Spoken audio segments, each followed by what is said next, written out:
তখন আমার বয়স 18। গরমের ছুটিতে নারায়ণপুর গ্রামে গেছি বেড়াতে, আমার একমাত্র মাসির বাড়িতে। আমার মাসির নাম রীতা দেবী। মাসির বয়স তখন 39। মেশো মিলিটারিতে চাকরি করে, বর্তমানে উনি কাশ্মীরে আছেন। মাসির কোনো বাচ্চা কাচ্চা হয়নি, তবে প্রতিবার মেশো এলে চেষ্টার কমতি রাখেন না। এবারও তার ব্যতিক্রম হয়নি। গতকালই মেশো ছুটি শেষ করে চাকরিতে গিয়েছে, আর আমি এলাম আজ দুপুরে। মাসিদের বাড়িটা নদীর পাশেই, একতলা একটা বাড়ি, সামনে একটু উঠোনের মতো, চারপাশে পাঁচিল দেওয়া, পেছনে কলঘর, 3 দিকে টিনের ঘেরাও, আর সামনে একটা পর্দা টাঙানো। আমি মাসির বাড়িতে ঢুকে মাসি মাসি বলে চেঁচাতে লাগলাম। কোনো সাড়া পেলাম না, তবে ঘরের দরজা খোলা দেখে আমি ঘরে ঢুকে জামা বদলে নিলাম। হঠাৎ পেছন থেকে মাসির ডাক শুনতে পেলাম, বাবু তুই? আমি ঘুরে তাকাতেই অস্বস্তিতে পড়ে গেলাম। মাসি একটা কালো পেটিকোট আর বুকে একটা লাল ভিজে গামছা জড়িয়ে দাঁড়িয়ে আছে। বুঝতে পারলাম মাসি স্নান করছিলেন, আমার ডাকে চলে এসেছেন। মাসি এবার সামনে এসে বেশ অভিমান করেই বলল, এতদিন পর বুঝি এই পরমুখী মাসিটাকে মনে পড়ল তোর? আমি আমার মা বাবার একমাত্র সন্তান। মাসি আমাকে নিজের সন্তানের চেয়েও বেশি ভালোবাসে, অথচ এই মাসিকেই দেখে কেন জানি আমার অদ্ভুত অনুভূতি হচ্ছিল। আমি বললাম, এতদিন পর এসেছি তো কি হয়েছে, এবার অনেক দিন থেকে পুষিয়ে দেব। দেখো পরে আবার আমার জ্বালাতন সহ্য না করতে পেরে তাড়িয়ে না দাও। তুই যত পারিস আমাকে জ্বালাস, তাতে আমার আপত্তি নেই। যা তুই হাত মুখ ধুয়ে আয়, আমি তোর খাবার দিচ্ছি। এই বলে মাসি তার ঘরে গেল কাপড় পরতে। আমি কলতলায় গিয়ে হাত মুখ ধুয়ে বেরিয়ে আসতেই দেখতে পেলাম দড়িতে ঝুলছে কালো একটা ছোট পোশাক। সেটা যে মাসির তাতে সন্দেহ নেই। মাসিকে একটু আগে যেমন লেগেছিল, এখন এই শুকোতে দেওয়া ছোট পোশাক দেখেও তেমন লাগছে। আমি কাছে গিয়ে সেটা হাতে তুলতেই চোখে আটকে গেল। এমন সময় মাসির ডাক শুনে সংবিত ফিরে পেলাম। ছোট পোশাকটা দড়িতে ঝুলিয়ে আমি রান্নাঘরে গেলাম। খাওয়া দাওয়াটা ওখানেই হয়। খেতে খেতে মাসি আমাকে বাড়ির কথা জিজ্ঞেস করলো, আরও অনেক বিষয় প্রশ্নও করলো। আমি শুধু হ্যাঁ হুঁ করে উত্তর দিচ্ছিলাম। আমার চোখ বারবার মাসির সৌন্দর্যে আটকে যাচ্ছে। মাসি বেশ ফর্সা, একটু স্বাস্থ্যবান হয়েছে, তবে লম্বা হওয়ায় বেশ লাগে। তবে কলতলায় ছোট পোশাক দেখার পর থেকেই চোখটা বারবার মাসির দিকে আটকে যাচ্ছে। নীল শাড়িটাতে বেশ মানিয়েছে। আমি কোনো মতে খেয়ে ঘরে গেলাম। ঘরে শুয়ে পড়তে ঘুমিয়ে পড়লাম। সন্ধে হওয়ার কিছু আগে ঘুম ভাঙল। মাসি আমাকে চা দিল আর একটা চাবি দিয়ে বলল, যা চাটা খেয়ে নদীর ধার থেকে ঘুরে আয়, ভালো লাগবে। আর এই চাবিটা রাখ, আমি একটু মন্দিরে যাব। আমি চলে এলে তো এলামই, আর না এলে তুই এই চাবিটা দিয়ে তালা খুলিস। এই বলে মাসি বেরিয়ে গেল। আমি নদীর ধারে হাঁটতে লাগলাম। কিছুক্ষণ হেঁটে বাড়ি ফিরছি। একটু হেঁটে রাস্তার পাশে একটা গাছের আড়ালে বসলাম। কিছুক্ষণ পর যেই গাছের আড়াল হতে বেরোবো, অমনি রাস্তায় দুটো নারী বিপরীত দিক থেকে এসে মিলিত হয়ে থামল। আমি ভাবলাম ওরা চলে গেলে তবেই বেরোবো, নইলে এই সন্ধেবেলায় আড়াল থেকে বেরোতে দেখলে অন্য কিছু ভাবতে পারে। নারী দুটোর একজন মাসির বয়সী, আর একজনের বয়স 45 হবে। তাদের কথা শুনে জানলাম বয়সে যে একটু বড় তার নাম গোপী, আর ছোটটা সীতা। আমি অজ্ঞতা তাদের কথা শুনতে লাগলাম। গোপী বলল, হ্যাঁ রে সীতা, এই সন্ধেবেলা কোথায় যাচ্ছিস? সীতা বলল, আরে গোপী বৌদি যে, এই তো রীতাদির বাড়িতে, ও ব্লাউজ পেটিকোট বানাতে দিয়েছিল, ওটা দিতে যাচ্ছি। গোপী বলল, দেখি ব্লাউজগুলো, ইস ব্লাউজের কি অবস্থা, এই হালকা ব্লাউজ কেন যে পরে বুঝি না। সীতা বলল, কি যে বল না, গরম বলেই হালকা কাপড়ের ব্লাউজ বানিয়েছে। গোপী বলল, গরম না ছাই, আমাদের গরম নেই বুঝি? আরে রীতা ওর সৌন্দর্য সবাইকে দেখাতে চায় বলেই এরকম পরে। এই বলে গোপী নামের মহিলাটি চলে গেল। সীতা ওখানে দাঁড়িয়ে বলল, রীতাদিকেও বলতে হবে ব্যাপারটা, বলে সীতা চলে গেল। আমি আড়াল থেকে বেরিয়ে সীতার পিছু পিছু বাড়ি যাচ্ছি, আর এতক্ষণ যা শুনলাম তা ভাবছি। সীতা ঘরে ঢুকার কিছুটা পরেই আমি ঢুকলাম। আমি কোনো শব্দ না করে ঘরে ঢুকে ভাবছিলাম একটু আগে যা শুনেছি। আমার ইচ্ছে হলো ওদের কথা আড়াল থেকে শোনার।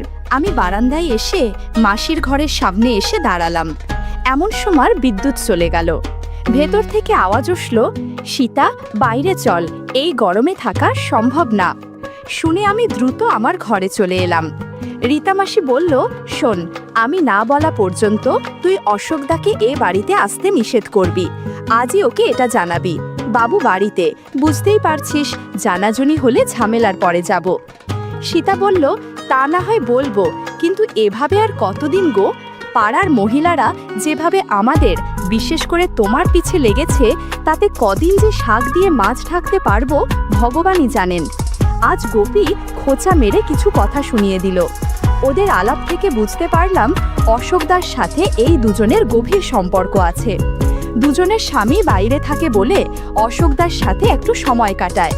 আরও জানতে পারলাম দুইজন আমাকে পটিয়ে কিছু একটা করতে চায়। এসব বলে দুজন ওখান থেকে উঠল। সীতা দরজা দিয়ে বেরিয়ে যেতেই মাসি তার ঘরে ঢুকল। আমি নিঃশব্দে ঘর থেকে বেরিয়ে বাড়ির বাইরে বেরোলাম। কিছুক্ষণ পর বাড়িতে ঢুকে মাসি মাসি বলে ডাকতেই মাসি দরজা খুলে বেরিয়ে এলো। পরনে একটা নীল ম্যাক্সি। মাসি আমাকে বলল, কোথায় ছিলি রে বাবা? আমার বুঝি চিন্তা হয় না? হাত মুখ ধুয়ে আয়। আমি কলতলায় যেতে যেতে ভাবতে লাগলাম, মাসির এ ব্যাপারটা একটু অন্যরকম। ব্যাপারটা একদম গুলিয়ে যাচ্ছে। তবে মাসির কথা ভাবতে আমার কেমন যেন লাগছিল।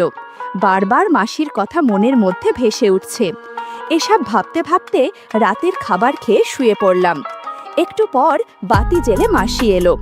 মাসি এসে আমার পাশে বসে এক গ্লাস দুধ এগিয়ে দিল।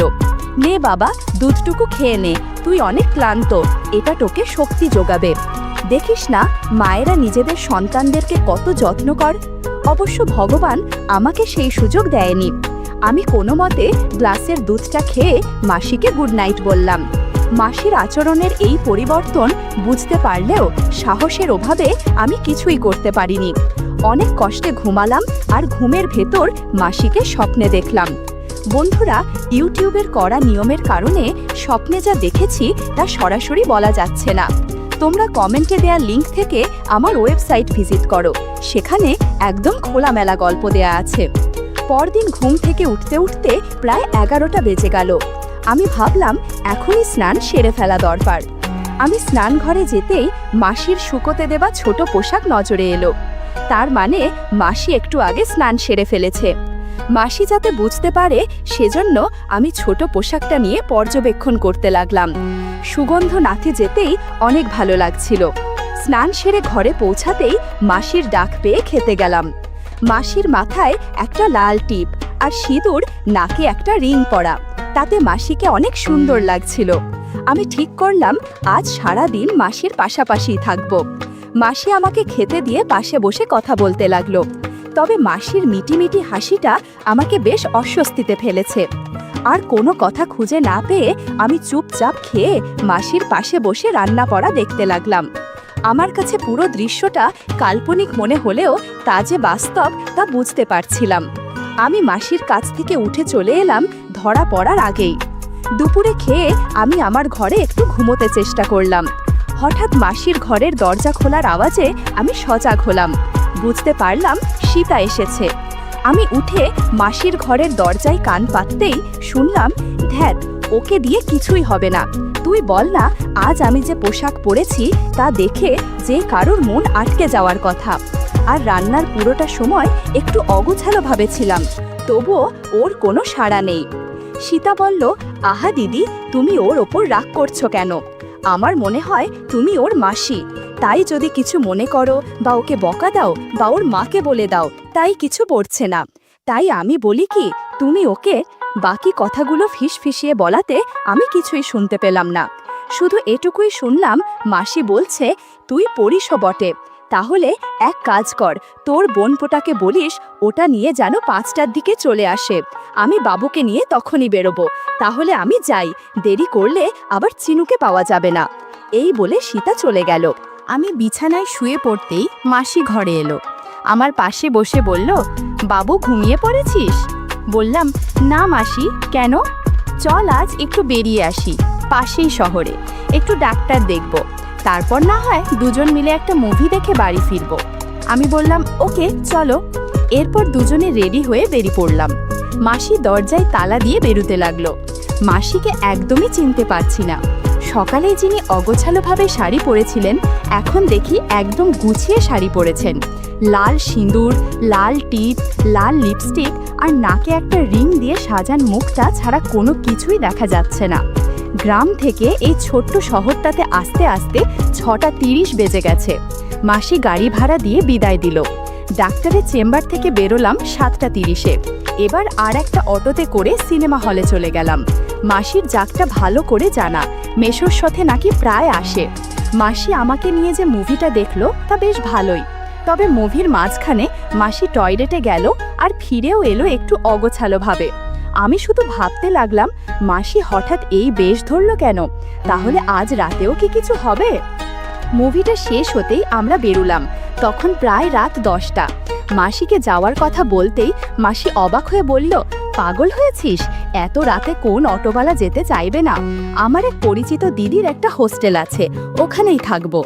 আমরা একটা অটো নিয়ে প্রায় 20 মিনিটের মধ্যেই একটা গলির সামনে দাঁড়ালাম। ভাড়া মিটিয়ে মাসি গলি ধরে এগুতে লাগলো। আমি মাসির পেছন পেছন যেতে লাগলাম। একটা গেটে 2টো লোক বসা ছিল। মাসি কি যেন বলল, তারপর তারা আমাদেরকে একটা ঘরের সামনে দিয়ে চলে গেল। আমাকে বাইরে দাঁড়া করিয়ে মাসি ভেতরে ঢুকলো। ভেতরে আরও 2টো নারী ছিল, তারা যে মাসির পরিচিত তা বোঝা যাচ্ছে।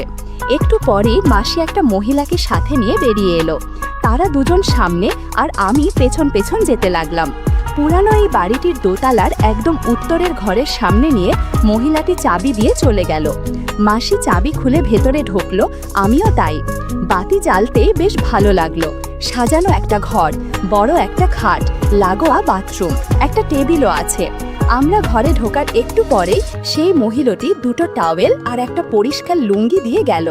মাসি ওটা নিয়ে ওকে বলল ঘরে খাবার দিতে। আমি তো বেশ অবাক, এরা এত যত্ন আত্তি করছে, ব্যাপারটা কি? মাসিতে জিজ্ঞেস করতেই বলল এই হোস্টেলের মালিক তার বেশ পরিচিত। আমরা ফ্রেশ হয়ে খেয়ে দিয়ে টিভি দেখতে লাগলাম। হঠাৎ পাশের ঘর থেকে কেমন যেন থপ আওয়াজ আসতে লাগলো। আমি মাসিকে সেটা জিজ্ঞেস করতেই মাসি মুখ টিপে হেসে বলল, মনে হয় হাতুড়ি পিটিয়ে কাজ করছে, তুই টিভি দেখায় মনোযোগ দে তো। আমার কেন যেন সন্দেহ হচ্ছিল। আমি ঘুমাবো বলে শুয়ে পড়তে মাসি বলল, কিরে ঘুমিয়ে পড়বি? আমি বললাম, তাছাড়া কি করব, রাত 12টা বাজে। গরমের দিনে এটা কি এমন রাত বলো তো? এটা বলতে বলতেই মাসি শাড়ি চেঞ্জ করতে লাগলো। আচমকা মাসির এই কাণ্ড দেখে আমার অস্বস্তি হলো। এই গরমে শাড়ি পরে ঘুমোতে একদমই আরাম পাবো না, তাই একটু চেঞ্জ করে নিচ্ছি। এর সময় মাসি আমাকে কিছু প্রশ্ন করেছিল। মাসির এমন সরাসরি প্রশ্ন আশা করিনি। আমি কোনো মতে মাথা নাড়লাম। এ সময় অনেক না বলা ঘটনা ঘটে যায়, যা বলে বোঝানো যাবে না। বন্ধুরা, ইউটিউবের কড়া নিয়মের কারণে এসব ঘটনা সরাসরি বলা যাচ্ছে না। তোমরা কমেন্টে দেওয়া লিংক থেকে আমার ওয়েবসাইট ভিজিট করো, সেখানে একদম খোলামেলা গল্প দেয়া আছে। এভাবে 2 ঘন্টা পর কখন যে ঘুমিয়ে গেছি জানি না। সকালে ঘুম ভাঙতেই দেখি মাসি স্নান সেরে চুল আঁচড়াচ্ছে। আমাকে দেখে একটু হেসে বলল, যা স্নান করে নে, ফ্রেশ হয়ে নে, কাল গুড় খেয়েছিলি সেটা কাপড়ে লেগে আছে। স্নান করে ফ্রেশ হয়ে আমরা বেরিয়ে পড়লাম। সকালে বাইরে খেয়ে হালকা কেনাকাটা করে দুপুরে খেয়ে নিলুম। তার বাদেই বাড়ির দিকে রওনা হলাম। বাড়িতে পৌঁছলাম শেষ বিকেলে। সন্ধেবেলা সীতা বাড়িতে এলো। মাসি রান্নাঘরে ছিল, ওখানে দুজন কথা বলছে। আমি জানলার পাশে দাঁড়িয়ে শুনছি। এখন আর ধরা পড়ার ভয় নেই, কারণ মাসি জেনে গেছে যে আমি তাদের আগের কথাগুলো শুনেছি। সীতা কৌতূহলী হয়ে বলল, কি গো দিদি, কিছু হয়েছে?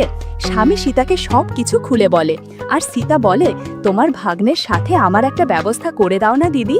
মাসি বলল, ঠিক আছে, রাতে চলে আসিস, আমি ওকে বুঝিয়ে দেব। এদিকে আমি তাদের কথা শুনছিলাম আর ভাবছিলাম, যাক, এবারের ছুটি বেশ ভালো মতো কাটানো যাবে।